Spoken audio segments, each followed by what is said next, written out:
नमस्कार, कैसे हैं सभी लोग। क्लासेज चाहे से स्मार्ट बोर्ड पर हों या स्क्रीन रिकॉर्ड पर, हम कोशिश करेंगे कि अपकमिंग नोट सेट तक आप लोगों तक मैक्सिमम स्टडी मटेरियल पहुंचा सकें। तो उसी के क्रम में हम लेकर आए हैं आज का ये एक और सेशन। तो चलिए शुरू करते हैं। क्वेश्चन है, when assessing the patient's blood pressure you should use a cuff with width that is this percentage of the circumference of the extremity. ये क्या कहना चाह रहा है क्वेश्चन कि किसी पेशेंट का ब्लड प्रेशर असेस करते समय आपको जो कफ का साइज़ है उसकी एक तो लेंथ होती है, एक उसकी विड्थ होती है, तो वो कितनी कितनी होनी चाहिए पेशेंट की एक्सट्रीमिटी की। यहाँ पर हमें आपको एक छोटा सा रूल बताएंगे और उसके हिसाब से आपको हमेशा के लिए दिमाग में रखना है। कफ के लिए पेशेंट को जो हम कफ बांधते हैं उसके लिए एक रूल होता है। कफ की एक तो क्या होती है, लेंथ होती है, एक उसकी विड्थ होती है।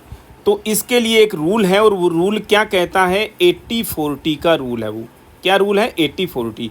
लेंथ कितनी होनी चाहिए, 80% होनी चाहिए। विड्थ कितनी होनी चाहिए, 40% होनी चाहिए।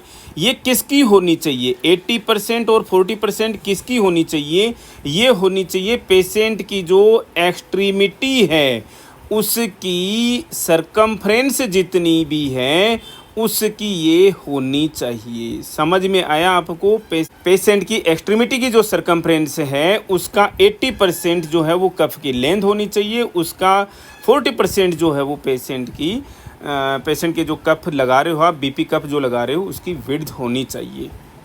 यहाँ पर क्वेश्चन क्या पूछा गया है, कफ की विड्थ पूछी गई है। तो कफ की विड्थ कितनी होनी चाहिए, ये 40% होनी चाहिए। ऑप्शन आपको मिल गया है 40%।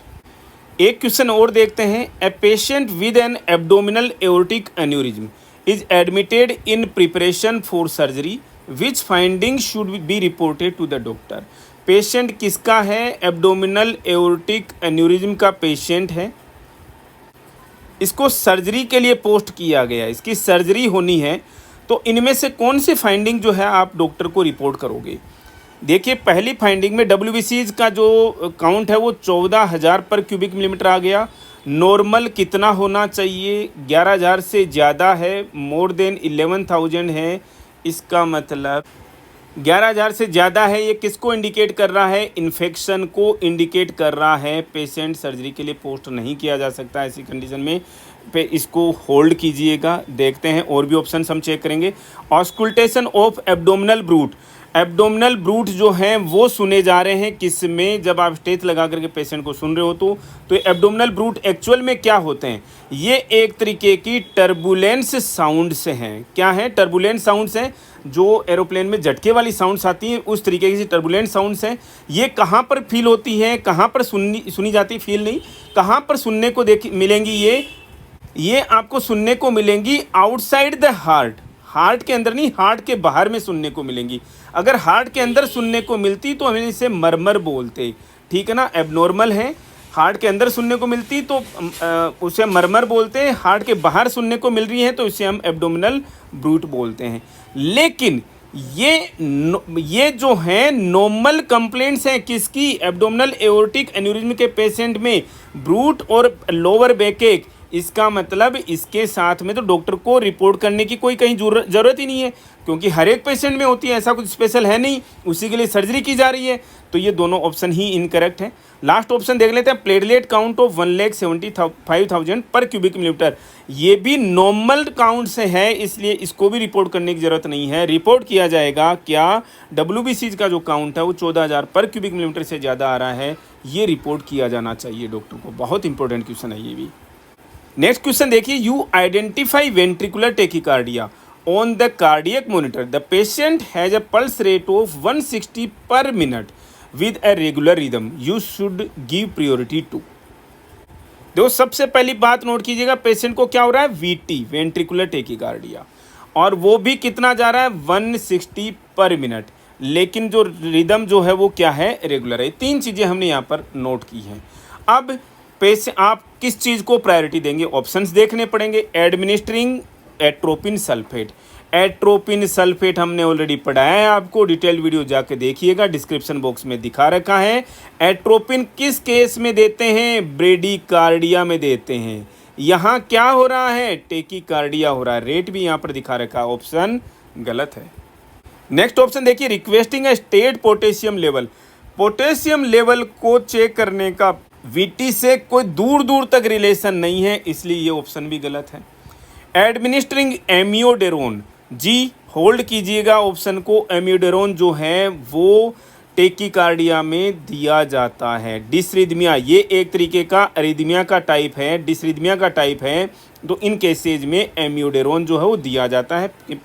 इसको होल्ड कीजिएगा ऑप्शन को। डिफिब्रिलेशन एट 360 जूल्स, डिफिब्रिलेट करते हैं क्या वीटी के केसेज में? जी करते हैं, लेकिन कौन से केसेज में? हमने बार बार बता रखा है आपको, पल्स लेस वीटी में करते हैं। यहाँ पर देखो पल्स कितनी आ रही है, पल्स रेट आ रही है 160 पर मिनट, इसका मतलब ये ऑप्शन भी गलत है।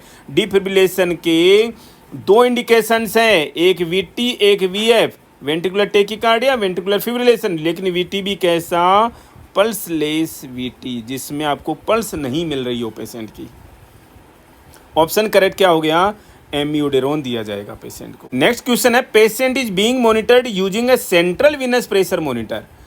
पेशेंट को मॉनिटर किया जा रहा है सेंट्रल वीनस प्रेशर मॉनिटर पर। सीवीपी आ रहा है कितना? 1 सेंटीमीटर ऑफ वाटर। आप क्या करोगे? यहाँ पर देखिए बात चल रही है किसकी? सेंट्रल वीनस प्रेशर की। तो सेंट्रल वीनस प्रेशर के बारे में आप 2-4 चीज़ें यहाँ पर समझ लीजिएगा। सेंट्रल वीनस प्रेशर किसका प्रेशर है? ये प्रेशर है सुपीरियर वीना केवा का। इसका मतलब जो आपने सेंट्रल लाइन डाल रखी है वो किस में जा रखी है? ऑब्वियस सी बात है, सुपीरियर वेना केवा में डाल रखी है। नियर सुपीरियर वेना केवा भी कहाँ खुल रही है? सुपीरियर वेना केवा और inferior vena cava right atrium में खुलती हैं। इसका मतलब ये एक तरीके से राइट एट्रियम का भी प्रेशर आपको बता रहा है, पहली चीज। दूसरी बात है, प्रेशर का माप यहाँ पर बताया गया आपको कितना? 1 सेंटीमीटर ऑफ वाटर। तो सेंट्रल वीनस प्रेशर का नॉर्मल लेवल है वो भी आपको पता होना चाहिए। नॉर्मल लेवल कितना होता है? 3 से लेकर के 8 मिलीमीटर ऑफ मरकरी। अब यूनिट देखिएगा, अगर आप मरकरी पे देख रहे हो तो 3 से 8 है, मरकरी भारी होता है, लेकिन यहाँ पर देखो किस में बताया गया है? सेंटीमीटर ऑफ वाटर में बताया गया है। तो सेंटीमीटर ऑफ वाटर में होता है ये 4 से 10 सेंटीमीटर ऑफ वाटर होता है। अगर इसी को आप किस में मिलीमीटर ऑफ वाटर में देखें तो 10 से मल्टीप्लाई कर दीजिएगा, 40 से 100 मिलीमीटर ऑफ मरकरी होता है। आई होप आप लोगों को ये चीज़ें समझ में आ रही हैं। तो आप ध्यान दीजिएगा, वापस सेंट्रल वीनस प्रेशर की बात कर रहे हैं। सेंट्रल लाइन कहाँ डली हुई है? सुपीरियर वेना केवा में, जो कि राइट एट्रियम का भी प्रेशर बता रही है। राइट एट्रियम के नज़दीक खुल रही है, राइट एट्रियम के में अंदर खुलती है। इसका जो नॉर्मल प्रेशर जो है वो कितना है? 3 से 8 millimetre of mercury. Centimetre of water में कितना है? 4 से 10 सेंटीमीटर ऑफ वाटर। या फिर मिलीमीटर ऑफ H2O में कितना है? 40 से 100 मिलीमीटर ऑफ H2O। ये 2-4 चीज़ें। अब ध्यान दीजिएगा, यहाँ पर चीज़ें क्या डिस्कस हो रही हैं।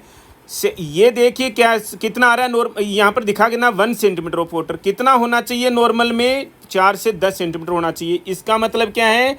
सेंट्रल वीनस प्रेशर जो है वो क्या है? लो है। क्या है? लो।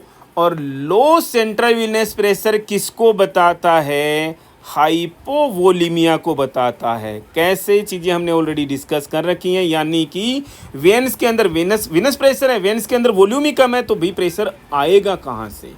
क्लियर सी बात है, वेन्स के अंदर प्रेशर आएगा कहाँ से? अगर ये प्रेशर ज़्यादा होता, इसका मतलब ये किसको दिखाता? हाइपरवोलीमिया को दिखाता। यहाँ पर अब हमारा क्वेश्चन क्या बन रहा है? क्वेश्चन क्या बोल रहा है ये कि पेशेंट को मॉनिटर किया जा रहा है सेंट्रल वीनस प्रेशर मॉनिटर पर। सीवीपी जो है वो कम दिखा रहा है, तो आप क्या करोगे? फिजिशियन को इमीडिएटली बताओगे क्या? फिजिशियन को नोटिफाई करोगे क्या? जी होल्ड कीजिए, बताना बनता है। Slow the IV infusion, IV infusion को स्लो करें क्या? ऑलरेडी वॉल्यूम कम है, आप आईवी इन्फ्यूजन को स्लो करके और कम कर देना जा रहे हो क्या? ऑप्शन कतई सही नहीं है। Auscultate the lungs for rales, auscultate the lungs for rales किस कंडीशन में होगी? जब लेफ्ट साइड हार्ट फेलियर होगा। यहाँ पर लंग्स में रेल्स कब सुनाई देंगे आपको? जब लेफ्ट साइड हार्ट फेलियर होगा। तो दूर दूर तक इसका भी वास्ता नहीं है। एडमिनिस्टर है डायूरेटिक। डायूरेटिक कब देते हैं? जब हाइपरवोलीमिया होगा। यहाँ पर हाइपोवोलीमिया का केस है, इसका मतलब notify the doctor immediately. Option यही करेक्ट है।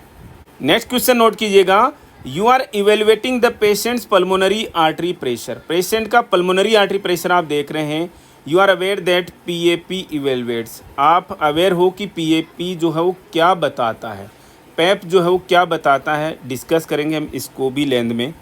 Pulmonary artery pressure, pipe.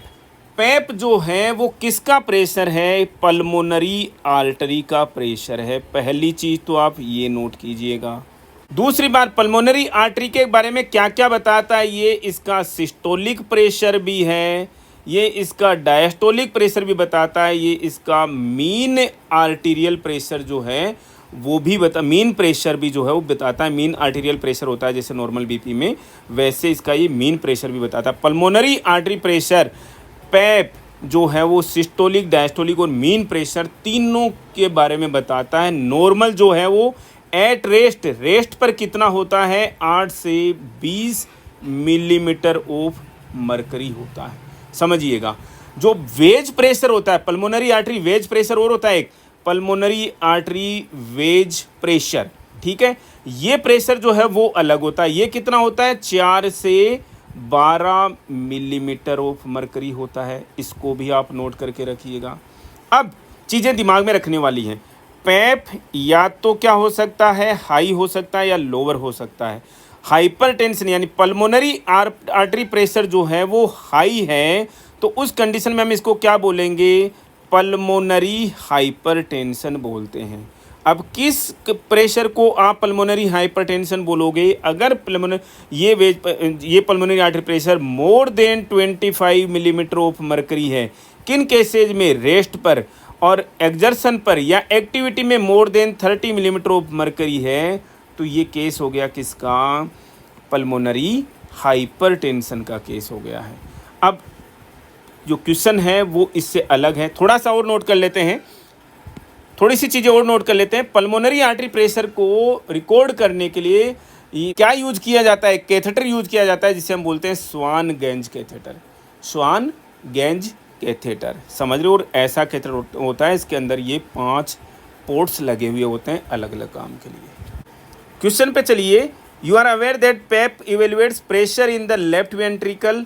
पेप जो है वो लेफ्ट वेंट्रिकल का प्रेशर देखता है क्या? जी नहीं। प्रेशर देखता है पल्मोनरी आर्टरी का, systolic, diastolic and mean pressure in the pulmonary artery. जी करेक्ट है option. Pressure in the pulmonary veins, जी नहीं। Pressure in the right ventricle, जी नहीं।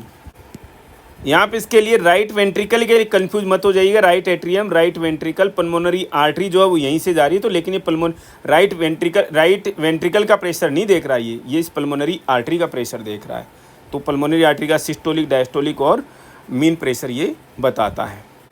नेक्स्ट क्वेश्चन है, in preparation for the removal of the patient chest tubes you should instruct the patient to. यानी कि chest tube remove करते समय patient को आप क्या इंस्ट्रक्शन दोगे? नोट कर लीजिएगा, बहुत इंपॉर्टेंट क्वेश्चन है ये। Breathe normally, never. हम ऑलरेडी आपको बता देते हैं कि पेशेंट की चेस्ट ट्यूब को रिमूव करते समय केवल एक आप डायरेक्शन देनी है कि ब्रीद को आप क्या कीजिएगा? होल्ड कीजिए। पहली चीज़ होल्ड कीजिए। और दूसरी चीज़ वाल्साल्वा मैनूवर जो हमने पढ़ाया ऑलरेडी, वाल्साल्वा मैनूवर यानी पेट पे जोर लगाते ऐसे कि आप सांस को बाहर निकालना है, लेकिन सांस को बाहर निकालना नहीं है, जो वाल्साल्वा मैनूवर। और इसमें वाल्साल्वा मैनूवर भी हमने आपको प्रीवियस क्लासेज में अच्छे से बताया है। पेट पे जोर डालना, जैसे कि कॉन्स्टिपेशन के समय पर्सन जो है वो एग्जर्ट करता है, जो प्रेशर एग्जर्ट करता है, लेकिन सांस बिना सांस छोड़े हुए, बिना एक्सहेल किए हुए, जो प्रेशर बियर डाउन भी जिसको आप बोलते हो, ठीक है ना, वो करना होता है किसके लिए?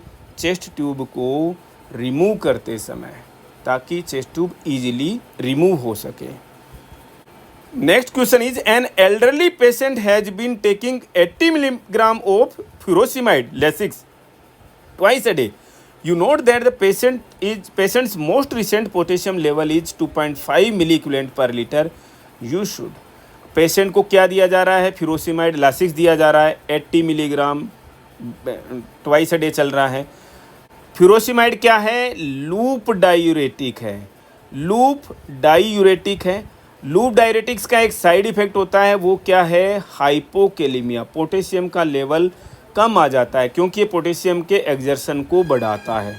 पोटेशियम का लेवल कम होने के चांसेस हो जाते हैं, मतलब हाइपोकेलिमिया को प्रमोट करता है। ये हाइपोकेलिमिया के चांसेस हो जाते हैं, इसलिए टाइमली सीरम पोटेशियम का जो लेवल है हम कितना पढ़ते हैं? 3.5 से 5.5 मिली इक्विवेलेंट पर लीटर हम पढ़ते हैं। कई जगहों पर आपको कई लैब रेफरेंसेज में 3.5 से 5 मिल जाएगा, लेकिन आप हाइपरकेलिमिया किसको मानेंगे? जब 5.5 से ऊपर चला जाएगा। तो इसलिए 3.5 से 5.5 आप इसकी नॉर्मल रेंज को दिमाग में रख करके चलिएगा, ठीक है।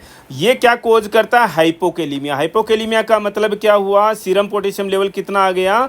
सीरम पोटेशियम का लेवल जो है वो लेस देन 3.5 मिली इक्विवेलेंट पर लीटर। यहाँ पर देखिए क्या है? 2.5 मिली इक्विवेलेंट पर लीटर है। इसका मतलब पेशेंट को क्या हो रहा है? हाइपोकेलिमिया हो रहा है। क्या किया जाएगा ऐसे केसेज में? आप ऑप्शन के थ्रू चलिए। Continue the medication as order, never. Medication को तो होल्ड करना ही पड़ेगा क्योंकि इसी की वजह से हो रहा है सब कुछ। Administer the morning dose only, जी नहीं। Give the medication with orange juice, जी नहीं। Withhold the medication, notify the physician, correct option है। नेक्स्ट क्वेश्चन देखिएगा आप, which of the following lab test should be done periodically if the patient is being maintained on warfarin sodium. अगर patient को warfarin चल रही है तो क्या कराते रहना चाहिए रेगुलरली? हमने लास्ट टाइम पढ़ा था PTINR कराते रहना चाहिए पेशेंट का रेगुलरली। देखते हैं options. Platelet count, WBC, neutrophils, basophils, कहीं पर है ही नहीं, कहीं पर भी नहीं है। दूसरी चीज़ क्या है? क्या है वारफरिन? एंटी कोगुलेशन का काम करता है, एंटी कोगुलेंट का काम करता है। अगर प्लेटलेट काउंट भी साथ साथ में डाउन आ गई, ठीक है, और वारफरिन भी दिया जा रहा है, पेशेंट में क्या हो जाएगा? ब्लीडिंग की टेंडेंसी ज़्यादा बढ़ जाती है। ब्लीडिंग टेंडेंसी ज़्यादा बढ़ जाती है, इसलिए प्लेटलेट काउंट्स देखते हैं हमेशा। इसको शुरू करने से पहले भी प्लेटलेट काउंट देखा जाता है और पीरियोडिकली भी देखते रहना चाहिए, हमेशा याद रखिए, बहुत इंपॉर्टेंट क्वेश्चन है। क्वेश्चन देखिए next, you are assessing the vital signs of a patient with pancreatic cancer. Pancreatic cancer के पेशेंट के वाइटल साइंस आप देख रहे हो। एडिशन में, वाइटल साइंस के एडिशन में आपको you assess the 5th vital sign of आप जो रूटीन वाइटल साइंस हैं, रूटीन वाइटल साइंस कौन कौन से हैं? TPR and BP, temperature, pulse, respiration and blood pressure. 5वां वाइटल साइन कौन सा होता है जी? 5वां वाइटल साइन होता है पेन। हर जगह पर पढ़ते हो, देखो नॉर्मल क्वेश्चन था, एम्स इसी तरीके से क्वेश्चंस को घुमा फिरा करके पूछ लेता है आपको। क्वेश्चन का आंसर क्या आ गया? पेन। 5th वाइटल साइन कौन सा है? पेन है। शायद लास्ट टू लास्ट एग्जाम में पूछा हुआ है ये क्वेश्चन, रूटीन में सीधा डायरेक्ट क्वेश्चन पूछा हुआ है। ए patient with A PCA pump. अब ये PCA पंप क्या होता है? हमने आपको ऑलरेडी मॉर्फिन जब पढ़ा रहे थे तो बताया था हमने। पेशेंट कंट्रोल्ड एनाल्जेसिया नाम आया था, टर्म आया था, हमने बताया भी था वहाँ पर PCA पंप। और देख लीजिए PCA पंप होता कैसा है, ठीक है। जो इमेज है वो अलग अलग तरीके की हो सकती है। इंडिया में बहुत कम यूज होता है, अभी ट्रेंड में आ रहा है कैंसर के पेशेंट्स में जहाँ पर एनाल्जेसिया की ज़रूरत है। Patient controlled analgesia, ask you if he can become overdosed with pain medication using this machine. उसको कहीं ये मशीन यूज करते हुए ओवरडोज तो नहीं चली जाएगी पेशेंट ड्रग की? उसने क्वेश्चन किया आपसे, which statement made by you is correct. आपका कौन सा स्टेटमेंट जो है वो करेक्ट है? ऑप्शंस के थ्रू चलिए। आपने क्या बोला था? Machine will administer only the amount of medication needed to control pain without any action from you. आपके बिना कुछ एक्शन किए हुए मशीन अपने आप से मेडिकेशन डिसाइड करेगी? जी नहीं, आपके कंट्रोल में होता है सब कुछ। आप सेल्फ एडमिनिस्टर करते हो मेडिकेशन को, ठीक है। तो ऑप्शन इनकरेक्ट है। The machine has a locking device, yes machine के अंदर लॉकिंग डिवाइस होती है एक, एंड प्रिवेंट्स ओवरडोजिंग। जो डोज सेट होगी उसके बाद में ऑटोमेटिकली लॉक हो जाती है। ऑप्शन को होल्ड कीजिएगा, करेक्ट लग रहा है। The machine will administer 1 large dose every 4 hours to relieve your pain. जी नेवर, ऐसा कभी नहीं होता। Machine is set to deliver medication only if you need it. ये देखो ऑप्शन थोड़ा भ्रमाने वाला है तो सही option, only if you need it. Need it नहीं है, जब आप एडमिनिस्टर करोगे तभी ये मेडिकेशन जो है वो डिलीवर करेगी, इसलिए ऑप्शन गलत है ये। नीड इट का मतलब वो अपने आप पता लगाएगी कि आपको पेन हो रहा है। जी नहीं, ऐसा नहीं है। इसका मतलब ऑप्शन क्या करेक्ट है? Machine has locking device that prevents the overdosing, correct है। नेक्स्ट ऑप्शन देखिए, you are performing an assessment on an elderly patient who had a total hip repair this morning. आप एक पेशेंट का assessment कर रहे हो, elderly patient है जिसका THR हुआ है, टोटल हिप रिप्लेसमेंट हुआ है, रिपेयर हुआ है, विच assessment finding indicates that the patient is in pen. कौन से असेसमेंट फाइंडिंग से आपको पता लगेगा कि पेशेंट को पेन हो रहा है? पेशेंट का ब्लड प्रेशर 130/86 है, ब्लड प्रेशर वैसे नॉर्मल है, इस ब्लड प्रेशर पेन को नहीं बताएगा। पेशेंट जो है वो कंसंट्रेट करने में अनेबल है, कई फैक्टर्स हो सकते हैं कि पेशेंट कंसंट्रेट नहीं कर पा रहा। पेशेंट की जो प्यूपिल्स डायलेटेड है, पेन से कोई रिलेशन नहीं है, प्यूपिल डायलेशन का। The patient grimaces during care, patient जो केयर के दौरान, ग्रीमेसेज का मतलब होता है अजीबोगरीब शक्ल बनाना, जैसे ना चेहरे पे खिंचावा, हम दर्द में ऐसे कराते नहीं है वो चीज़ें। तो ऑब्वियस सी बात है पेन का इसी से पता लगता है।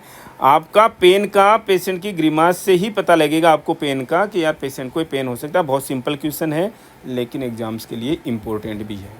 नेक्स्ट क्वेश्चन देखिए, an obstetrical patient decides to have epidural anaesthesia to relieve the pen.